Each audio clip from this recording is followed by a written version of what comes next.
Hi, this is Jeff Goldshine, and you're listening to the Passive Investor Show. The views and opinions provided on this show are for informational purposes only and should not be misinterpreted as an offer to buy or sell any securities or to make or consider any investment or course of action. For more information, please go to PassiveInvestorShow.com. Hey PI listeners, this is John Fortes. I'm making it a point to speak to as many investors as possible. My goal is to position myself to be a blessing to my network through conversation. How could one be a blessing through conversation? The easy answer is by listening. A simple conversation can open many opportunities and doors. I always ask myself this: what do I have to lose by having one more conversation? Going back to high school, I've connected friends and family in my network to one another, even if it didn't benefit me. And I continue those same principles and practices. Why? Because it's the right thing to do. If I can't help you, I probably know someone or something that can probably solve your problem. I'd love for you to become a part of that network. Go to www.johnfortes.com, create your investor profile, and schedule a call. How can I best serve you through conversation? In the words of Clarence the Angel from It's a Wonderful Life, no man is a failure who has friends.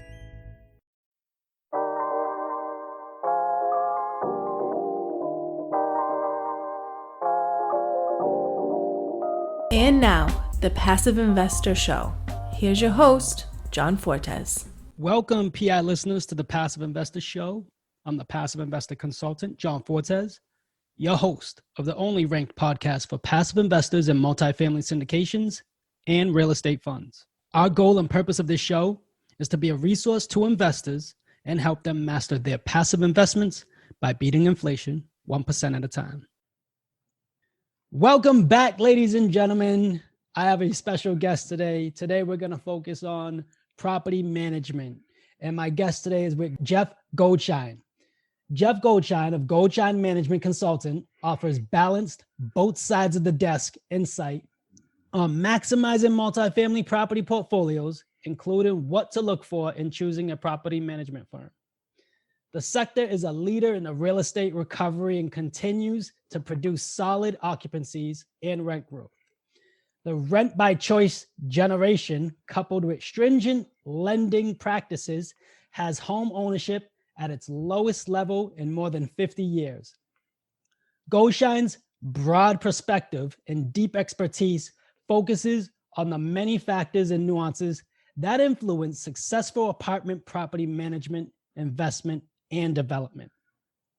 Always focused on leveraging his decades of experience, he can help multifamily investors achieve outstanding results from ideas and strategies through to execution. Having managed over 7,000 apartment units in his long career, Goldshine partners with clients to help them adapt, thrive, and seize new opportunities in a highly competitive marketplace. Jeff, I love your bio. Welcome to the show. Thank you, John. Pleasure to be here. Awesome. Jeff, start us off by telling us how you got here. How did you get hip to the property management side, basically, AKA operations? So I guess I have to say 46 years ago. I know I don't look it for those that can't see me. I was a political science major looking for a job. When you go to college, you start to learn about contacts. And one of my friends' parents was in the real estate ownership business. Long story short, I did a little selling of office furniture and became unemployed. And my friend said, hey, you want to go into property management? So for $3.50 an hour, I got to be a leasing person at a property in Alexandria, Virginia. Very quickly, John, I started observing and seeing, okay, this property management stuff, there's a lot of, you're a generalist. You're dealing with collecting rents. You're dealing with resident complaints. I get to learn what a roof is. I get to learn what asphalt is. I go to court if we have to go file on somebody. So a lot of different balls happening and a lot of areas to grow in expertise. Most important part of all of it, John, people.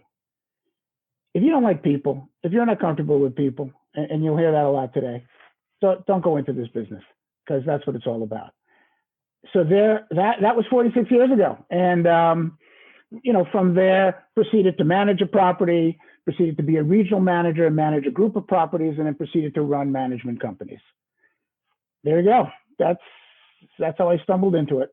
Wow, I love that. I love that. 40 something years of just asset management and operations. I love it. Now, a lot of people, before I ask this next question, a lot of people are hesitant to hire consultants, right? But this is how I feel about consultants.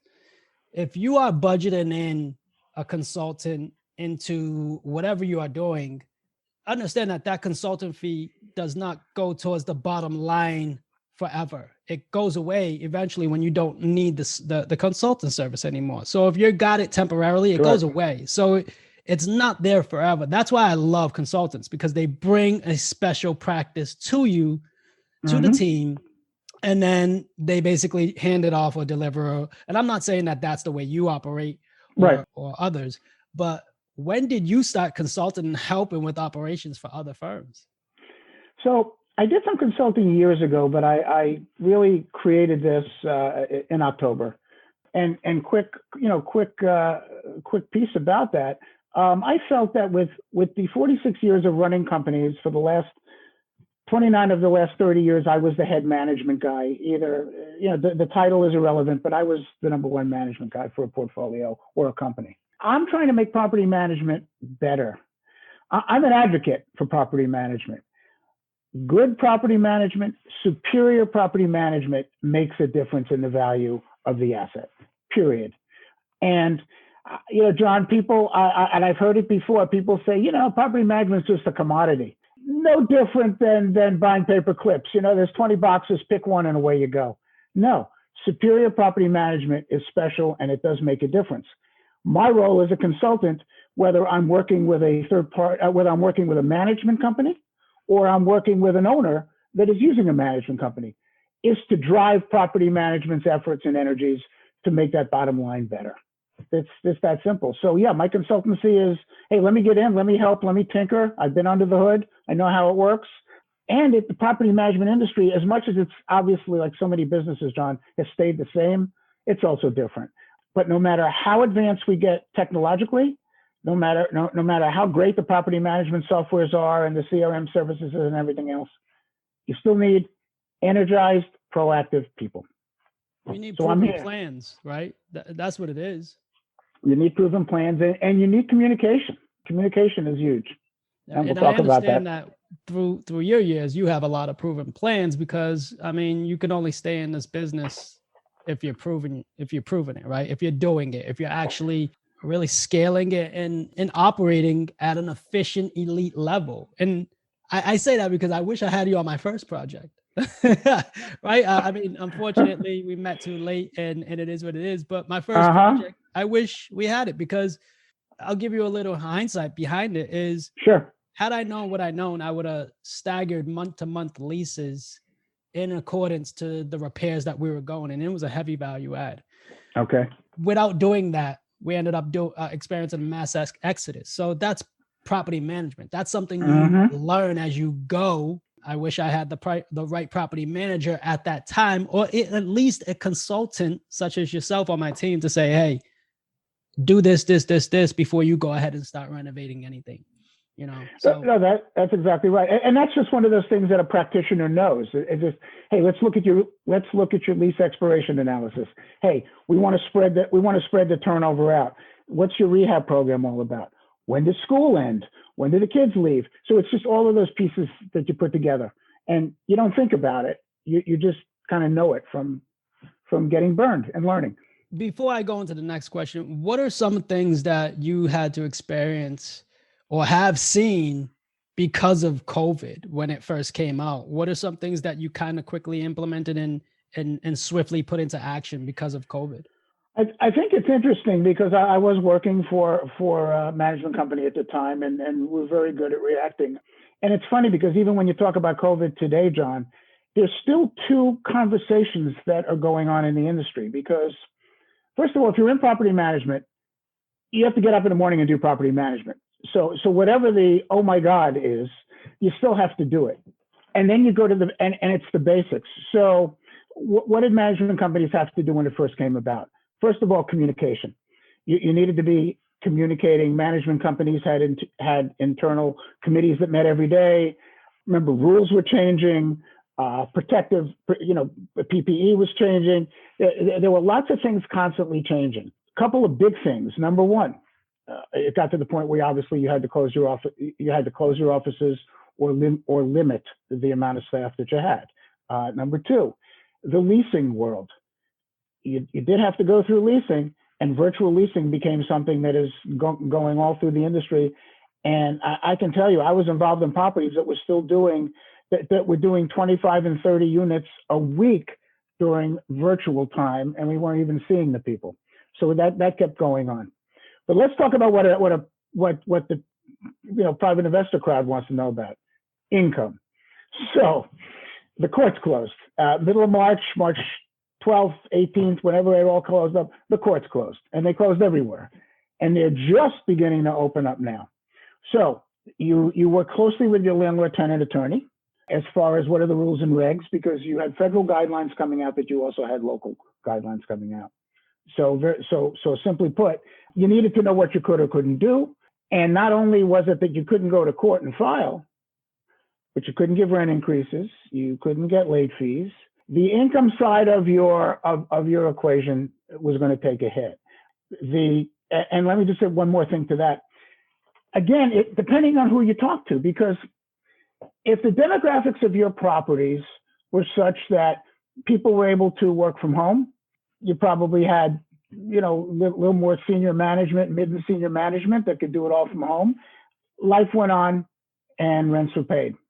If you were dealing with workforce housing where and so many, again, paycheck to paycheck kind of thing, that's where you had issues. We worked, there was guidance as to payment plans. The company that I was with, we actually went to people that had considerable delinquency before the courts closed down and said, hey, listen, if you want to leave, we'll let you leave. And we won't ding you or anything, but you already owe us $7,000-8,000. We don't know when we're going to get into court. And by the way, it's a year later and we're still not in court. So if you want to go and give us the keys, that's fine. Some people did, but in many cases, they knew that landlord was kind of landlord was up against it. And if we don't leave, what are they going to do? They can't throw us out. And where are we going to go? So that didn't happen. But management had to be property management. So you were communicating, property management companies were communicating with town hall meetings with their teams. You were rotating schedules, you were limiting schedules. So you still had to manage, but you had to do it within the confines of the rules and regs. And you also had to be sensitive to your teams. Your frontline workers were working every day. And so how do you do maintenance tickets? Most companies stopped doing regular maintenance and only did preventive maintenance.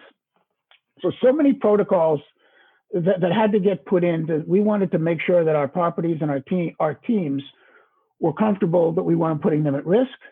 Protocols then for what happens if somebody got COVID and how that works. So the industry, the industry had to deal with that. I will say that National Multi-Housing Council, National Apartment Association, there were good guidelines that were sent out as guidelines and recommendations, and so many of the management companies took care of that. I think the larger companies had more resources to manage the COVID situation because you were managing people every day and talking with people every day. Smaller companies with less resources, tougher situation. It sounded like it was good business continuity management 101 happening. And a lot of, if you don't know what business continuity management is, it is an actual field out there. Yes. I actually am studying it right now because business could be interrupted in the form of any type of disaster. For instance, I'll take the Texas situation where they experienced all that cold and they weren't prepared for that. Yep. So, business continuity is you run tests on situations that could hinder your business, what could prevent it. And the goal is to keep it going or sustain business while everything is happening. Mm-hmm. So it sounds like you do a very good job at that.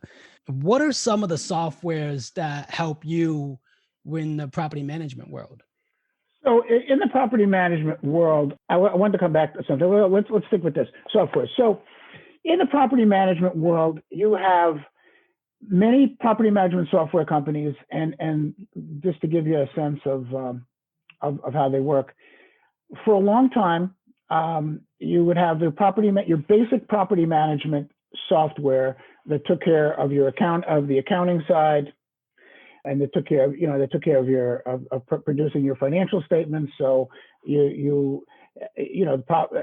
when I talk about property management software, we were at a point where in this industry, you used to, it was a combination of, did the property management office enter the stuff, or did it go to the home office and the home office handled it? Your property management software companies used to be more focused just on basics.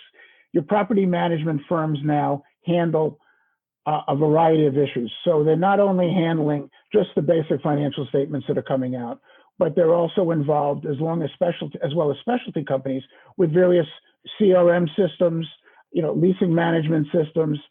The utility world, you can manage your own utilities, for instance, or you use software and companies that will manage your consumption, manage your cost. So your two largest property management softwares that you have is called Yardi, and Yardi is one and RealPage is the other. But there are many full service management companies that may have 25 to 26 different modules within their property management operation. Property management is made to be user friendly for the on-site people because, again, on-site folks, you're hiring management generalists. You're not hiring accountants. Over the years, the property management industry has done a great job of really making it relatively, I'm not going to say simple, but trainable. I would say trainable. You used to use many different companies, and then as the property management companies grew and started buying out all the specialties, then the sale was go to Yardi, go to RealPage, go to Entrata, and you can have everything under one roof. One of the things to think about is when you talk about specialty software in any business, you have to make that decision where, since that guy's specializing in this one particular thing, say they have the greatest CRM system in the world. Well, maybe I want to use his because it's going to interface with the big guys. Maybe I don't need to use the big guy. So those are the kinds of things that property management people have to make a determination on. But you need data. When I started in the business, there wasn't data. There was yellow index cards, my friend. Now you're managing daily, you're projecting daily, different world. Oh man, I can only imagine how hard it was, how organized you had to be if you was index filing. So I can only imagine. So what is one of the hardest real estate operations you ever had to manage? It's funny because it really depends. I'll give you the answer that's not a cookie cutter answer. Sometimes people have visions saying, okay, well, I want to be in the property management industry and I want to manage new product because it's fresh, it's new, don't have to worry about 30-year pipes, breaking and foundation leaks and everything else because it's brand new product. So I want to manage that. Well, no, because you're buying it as is, it's new built, but there are inherent problems in every property. Residents, you say, well, I want to manage, $2,500, $3,000 average rents versus $800 or $900 because, it's lower rents, could be more people issues. Answer, people issues everywhere. It doesn't make a difference. Residents are demanding, residents are paying their rent and they want service. And whether they're paying $1,000 or they're paying $3,500. In fact, for the person that's paying $1,000, that's a whole bigger dent for them financially than the person paying $3,000. Marketplaces. Just a quick story when you're saying challenges. I was managing in Atlanta during the Olympics, and the whole Atlanta thing was, hey man, they're building new housing. Everybody's coming to Atlanta. The Olympics are going to generate that business, and you got new people coming in. There's money coming in, and everything else. Here's the issue. So everybody drank from the same cup. So everybody built, plenty of supply, The demand wasn't there. You fly into Atlanta, and at that point, back in the 90s, you had some of the best operators and best product there is. And all you see is 3 months free, 4 months free. Everybody had a pro forma. I can tell you that pro forma didn't show 3 and 4 months free. If you're in a supply demand market that isn't balanced, I don't care, how great your finishes are, and frankly, how great your people are. Everybody has a deal. That's a problem. If you take over, let me give you another answer to that. If you take over a property with good, solid people, you say you just acquired the property, but the property reputation is not there. They have not been customer service friendly. They didn't upkeep the property well. You're coming in with energetic, strong people. You're coming in with systems in place, new sign, new clubhouse, cosmetics are new. You do all the value add. If you have a bad reputation, you got to prove it every day that you're different and you're going to take care of the issues. John, for a character like me, it's an easy business when it's done right and you have the right people. If you get up in the morning and you have a customer service DNA to you, you can't wait to come in. You can't wait to smile. You can't wait to help people. You're there to help. And if you help, if I can dovetail back to what you said before on COVID situation, because here's what happened in the property management industry. Now that so many people are working from home, that maintenance ticket better get dealt with quickly. That leak in the kitchen that's just drip, drip, drip, drip. When if you're working all day, hey, you called on your way to work to say, hello, management office, can you please fix my, can you fix my sink? And if you didn't in a couple of days, hey, you haven't been there yet. Well, that's a problem because you should be doing it in 24 hours, but okay. But now that people are living home, every maintenance ticket is an interaction where you can hit a home run or you can really hurt your reputation. There's so many byproducts. So challenges, again, people are usually the challenge. If you inherit a property that had bad people, the residents don't have confidence in you to follow through on a maintenance ticket, on a, can you please call me back? I have a rent issue. Can you work with me on this situation? If the office didn't care about it, if the management company didn't have the standards set and the manager wasn't delivering, you're going to come in and you're going to be fresh-faced and you're here to help, and they're not going to believe you. So you have to turn it around. But once you turn it around, that's the old lemons out of lemonade, right? Once you can turn it around, they are a friend of yours for life. So you can hit home runs every day in property management. I like to touch on something that you said. I mean, I love people. I just trust in people. I know that you said that if you inherited bad people, and I know you didn't mean it that way, but here's where I'm going with it, is how do you gain that trust when you come in as the new PM, say, I just purchased this building and I said, Jeff, this is what we're taking over. This is what we're going to do. This is the business plan. How do we gain their trust day one? Communication and sincerity, because it's likely that the company that was in there before didn't communicate. And when I say didn't communicate, it's all levels. You learn property management 101. You serve at the owner's objective. So the owner has to communicate to you. You have to communicate to the owner to keep them informed. And your people are the implementers. And if you're not communicating with them, so if you're just kind of an average property management person that is not working for a wonderful company that's truly setting those kinds of standards and communication is a key, then you have a problem. But when you come in, and I've done it, and I've listened to speeches from companies that I have worked with in the past, and when you come in and say, there's a standard of excellence, this is what it's all about. We are here to serve. We are here to respond in an hour. We're here to respond to emails in an hour. We're going to talk to you every day, but we're going to set the goals and objectives. But there is nothing more important than a resident call and our ability to take whatever the situation is and make it right. So you're putting it out there to the team. And by the way, John, you're right. Bad people, shame on me for that comment. But I didn't mean it that way, but I know where you were going. But you're right, but not customer service oriented. No, then pick another industry, because your things are going to break, right? If your maintenance team are your ambassadors, because they actually see the residents more than the office people do. So they're your ambassadors. And when they can come in and fix something, they are a hero, and you guys look good because you're taking care of business.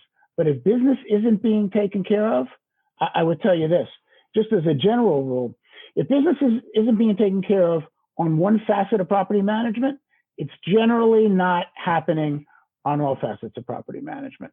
That kind of goes. So the communication may not be there. The maintenance team doesn't get the tickets done right, or maybe once again, the maintenance people can come in, but they're sloppy. They don't put the paper shoes on and that kind of stuff. But I'm here to tell you, every property management company in America can do it right. And if you're communicating the standards that are non-negotiable, and that the property cleanliness is non-negotiable, and everybody on that team is of the same importance. John, if that groundsman doesn't pick up around the dumpster every day, and your place looks like, you know what, and somebody is driving through because they may want to rent there, and they see they see a mess. I don't care if your manager is in the Hall of Fame. Doesn't make a difference. It's working together. It's checking the egos at the door. And the team accomplishments in our industry are huge. Let me tell you, there's a lot of pride in this business. And when a team is doing it right, I can tell you, I was involved in a property in Nashville, and it was in the 70% occupancies, and it took about 2-3 months, but we got up to 93, 94, 95. The pride every day of that team, they just felt good. They were appreciated by us. The residents started seeing the turnaround. So there's a real inherent quality that everybody on that team feels good and feels appreciated by doing a job well done. So this is a business where if you do the job well, you're going to succeed. I love that. I tell my friends all the time, feel good, look good, might as well be in Hollywood. Right? That's right. All right, Jeff, let's pivot real quick. I want to give you a fun one right here. What's your favorite type of value add strategy that you don't get to use as much as you like? It's funny. A balanced conversation to balance the dollars between cosmetic on the outside and in-unit improvement. I will tell you that usually in many cases, there's a very firm way that a company would like to do it. So it's either, hey, I can't afford $75,000, $10,000 a unit, but I could afford to paint the property, to do a new clubhouse, to obviously to beef up landscaping, to do a lot of the cosmetics. And sometimes that strategy worked, but it worked at, you picked up 35 or 50, right? $50 a unit. But the guy next door to you that didn't have the money to do all the external fix up, the cosmetic common area fix up, but he went in or she went in, and you got your and you got your $10,000 to $15,000 internal rehab with kitchens and baths and flooring and all the right stuff that's there. There's usually a blend that has to happen. As a property manager, sometimes, John, you go out, you look at the market, you have a feel for what's working. One of the things about, if I can just kind of answer your question, kind of take your question a different way, is that here's how it works. You don't have to be the pioneer. The pioneer went in, say you just went in and it's it could be 1972, it could be 1992 built product, right? But the pioneers went in and they did 10, 15 grand in the kitchen and in the interior of the unit, and they're getting $200 more. You're $200 behind in your product, and your product is similar. In many cases, it could have various nuances that make you better. You could have bigger closets. You have better size. That guy already did it, and he's getting us $200. So you may look like a genius to your investors. I'm not letting any secrets out of the bag, but it was already done 4 times. So I think that hearing and observing the market, the history, who's done what, helps lay out a good conversation for how do we spend this money. Again, a strong owner is going to say, look, I have X. I got $15,000 to spend. I got $28,000 to spend, whatever it is, because you may need roofs, you may need parking lot, whatever it is. How do we get there? And I think that sometimes John, we're a strong industry. There's a lot of strong personalities, and there's money, and it's money that comes from people that have a right to say how it should be spent. But an open dialogue as to let's talk about the inside and let's talk about the outside. Let's talk about, here's the 4 properties that you liken yourself to the most. So let's look at them. Because 5 years ago, you had $20 more rent than they did. And now they're at 200 more. So I think you need to listen. Instincts are important. The other thing that's important is markets change all the time. And market dynamics change all the time. And if all of a sudden the guy across the street just got a ton of money, he's going to change the face of his property. He's going to change the resident base. Rents are going to be higher. The rent kind of details who lives in your property, the rent levels. So you got to do your homework. And I know ego drives much of our industry, drives property management people too, right? Hey, we know it. I've done it this way. What you did this way last year is not what it's all about. I mean, so if you take, for instance, where are we sitting today? Again, got folks that had stronger demographics and stronger economics don't have as big a hit as those that have much larger delinquencies.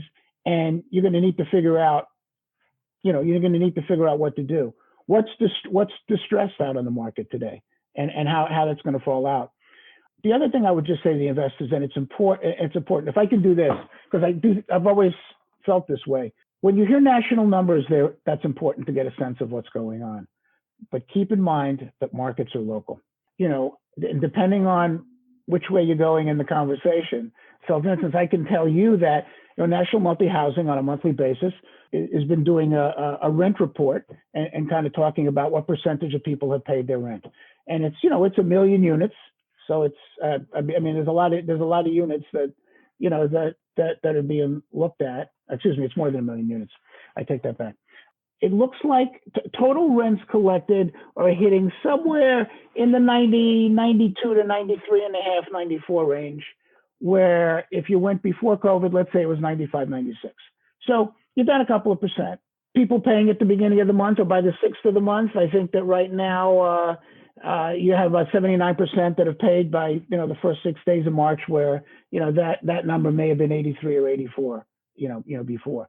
So people can use a lot of numbers, but if you're one of the passive investor group, you really have to be able to kind of drill in. It's nice to know national, but you got to drill in on your world, and your market world has so many different variables to it, as you know. You perform due diligence and everything else, so I don't have to tell you. But you can look at national trends, and that's great. But every job, every property has a differentiation to it. I love that you broke that down and mentioned that, because I used to advise on underwriting for a predominant syndicator, right? So in the industry. And one of the biggest things that I caught on the underwriting was, when I'm providing feedback, is how did you get these numbers per unit? Now, you're either going to tell me you consulted with your property management, right? That you're going to go and undertake this asset with and have management, and they kind of helped you get those numbers, or the market because you have proven assets already in the market, right? Those are the two things that I'm expecting, right? Because you're already proven it with your property management. You're going to go and do it on this one, give or take, those numbers are going to be close, right? Because you said a lot can change in a year. And I'll touch on that as well. But that's one of the two biggest things on underwriting, where you can get in a lot of trouble by saying, oh yeah, I'll just throw 35 per unit and at these 38 units, but the market's really saying 5,000 per unit, right? Because of cost of construction, all of that. So there's a lot of nuances to look at it. But also another thing that you mentioned is, like you said, just because what's good this year isn't as good as next year. And that brought me back to when I first heard that, oh, all right, so black appliances are in now. And it was going away from silver. So it's like the silver package was all it, and now it's the black package, and then it's going to change to white package. It's going to change to something else. Like, it's coming. It's just, you got to know these things to get a feel of your tenant base that's coming in on these assets. So those are the two things I wanted to point out. But Jeff, what are some of the resources besides the nationwide that you just mentioned that you guys use to leverage markets to forecast things going down the road or assets coming online for you guys to manage? Different local areas have local groups that kind of do what, that focus just in on that local market. But I will say that, right now from a national standpoint, and then they drill locally, CoStar has data. CoStar's data is massive, and CoStar's, data gathering also takes into account the fact that that they have bought up a lot of the internet listing services in the apartment world as well. So they're getting fresh data, fresh rents. So from a data standpoint, they're kind of they are the national standard. With that said, every city or region has a local grouping as well. And I think you have to, I think you determine what's best for you. You want historical, you want to understand the historical trending of your income, of rents, how are they going? And you can see that. So that's key. When it comes to new product and construction pipeline, same issue. And construction pipeline is important, not just if you're a developer that's building new product, but it's also important because when you're building new and your pro forma, maybe a little light on concessions or this kind of thing. If 7 guys are all building the same 300 unit property, you got 2,100 units in a 1.5 mile radius. So here's what happens. They have to discount the upfront specials in order to get somebody in. That's going to affect the B-level guy because he's going to get crunched because he has to be careful because if the A's are coming down to the B's and I can get an A at a B price, where am I going? Then you have the C's and how they have to behave. Is it something to lose sleep over? No, but you really got to understand your market because what's interesting, John, is say you go out to a property and you say, hey, tell me your competition. You may be a property that's 1.5 miles away from 7 new properties and this and that, but you're 15, you're 12 years old, you're a solid B, and they may what you hear from the site may surprise you as to who your competition is. You don't know what amenity you have that may work out, but you need to take the information, whether it's CoStar or any of the local regional groups, and you got to verify it with your teams. You've got to be able to ask the question as to who's coming in. Last 20 people who came in, where else were they looking? Because you want to understand who is that customer, where are they looking, and what's interesting to them. So you need to know what's in your construction pipeline at all times. That's important. You need to know your historical trends. You need to know the amenities, the finishes. The data is there. The key in all the data in our industry is, okay, you have all the data. So what? What do you do with it? What's important? Which 90% do you put aside? How do you get to the basics of running your property and maximizing your income? So that's something that the excellent property management teams and senior staff, especially, and senior marketing teams and management companies, you got to cull all that down to what's relevant to me. Man, I already love this episode. So thank you for sharing all of that useful information. I'm sure a lot of my peers could get a lot of use out of this conversation. And it's just kind of something that, like you said, and before we got on, is a conversation that doesn't happen often about property management. So I'm glad we had this. So before I let you go, what's one piece of advice for the PI listeners? And the PI listeners are the ones that are investing in assets like this. So from a property management standpoint, what's the PI listener needs to know? PI listener, the choice of a proactive, communicative, flexible, yet steady property management company is a very important decision that needs to be made. There are great ones out there. Do your homework. It makes me want to add what the first 60 days look like from the PM standpoint into my prospectus going forward. It's just kind of like something that I just thought about on the fly. So I love love that you said that, do your own homework. So, Jeff, how can we stay in touch with you? My website, goldshineconsulting.com, GOLDSHINE consulting.com. And would love to hear from you. Would love to talk with you. I've been doing it a long time. I love it. I'm excited about it. I'm still excited about it. And to see the results happen is wonderful. And if I can help anybody in any way, please take a look at the website. And I thank you for the time. My pleasure. Now, my favorite question is, it's probably really easy for you. And I just want to know what the meaning is behind it is. What is the meaning behind your company name? So you're looking at a guy who's been doing it for 46 years, never had his name on the company sign before. And I said, you know what? And yeah, you can get real creative, and I could have done that. But I'm kind of proud of the work I've done, the representation I've given. And I thought, hey, it's time. It's time for Goldshine to be on a shingle. There you go. I love it. I love it. I love it. Well, that's the way we end the show. I love it. We ended with some proudness today, and I really enjoyed the conversation. Thank you for stopping by today, Jeff. I really enjoyed the conversation. Thank you, John. Appreciate it. Don't forget to download your free copy of the investment tracker. It allows you to track up to 5 investments, compare sponsors, markets, and most importantly, projected versus actual returns. To get your copy, go to www.projectedreturns.com. PI listeners, thank you for listening. As always, we hope this was the best resource for your investment strategy, but also the best use of your time. Remember, if this episode helps you, you can help us by leaving a review on iTunes. I hope you feel compelled enough to share it with someone you think this would resonate with as well. As much as it pains us to leave you, but you know what time it is. Time to go put this into practice. Till the next time we meet, happy investing. PI listeners, I'm grateful for your time and I appreciate you for listening.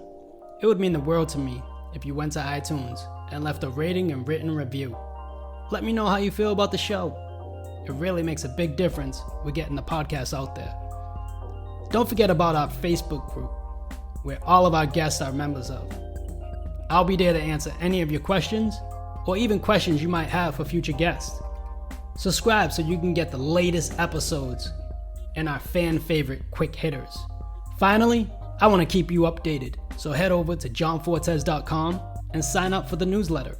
If you're interested in partnering with me, sign up on the contact page so you can talk to me directly.